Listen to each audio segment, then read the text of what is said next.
Good afternoon, everyone.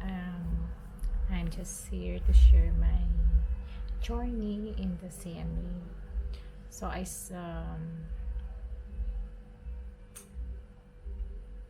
passed my Part 1 CME exam. I took my CME exam last January 8, and praise God, I passed the Part 1. Though for me, hindi siya ganun kadali to pass. First, nag-review ako. It was back the 2023. I started reviewing under PICPA. Thank you kay Sir Don.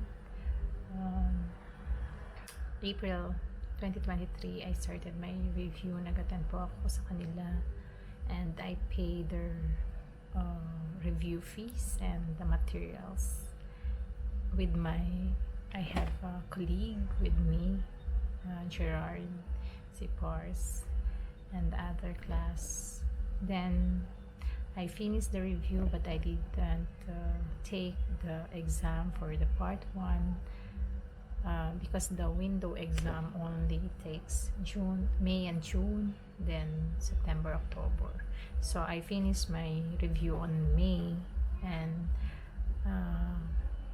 I feel na hindi pa ako ready to take the Part 1 exam. So I keep reviewing on the GLIME. They have the materials provided by PICPA through GLIME, a premium. So all the videos pinanood ko. Then it was finally it was December. I decided na mag-take ako in the last minute my Part 1 exam for the CMA. Then I asked some advices from the previous students who passed the Part 1 and Part 2, and ang sabi lang niya is to remember all the concepts. Then of course I think na mahirap ang exam, but yun, January 8 nag-exam ako. Hindi ako masyadong nakatulog that day, and nag-take lang ako ng Panadol kasi sobrang sakit ng ulo ko. And I asked for, of course, prayers to all my community, the Couples for Christ. And I prepare well. Then yeah, I finished the exam for 4 hours, and ayun, nakarating ako sa essay. The CMA exam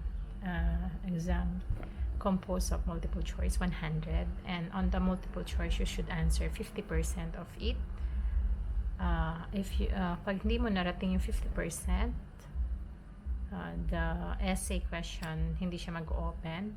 And I keep praying, and though I take time on the multiple choice, especially the long calculations, I make sure that I get the correct answer.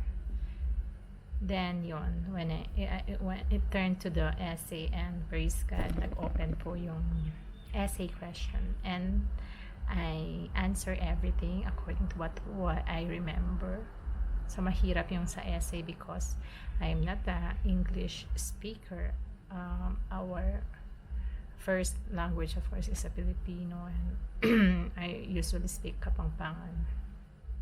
So yun, the essay part is a struggle on me, but I did my best to deliver yung essay according to what I remember on the lesson, and also what I applied on my workplace, since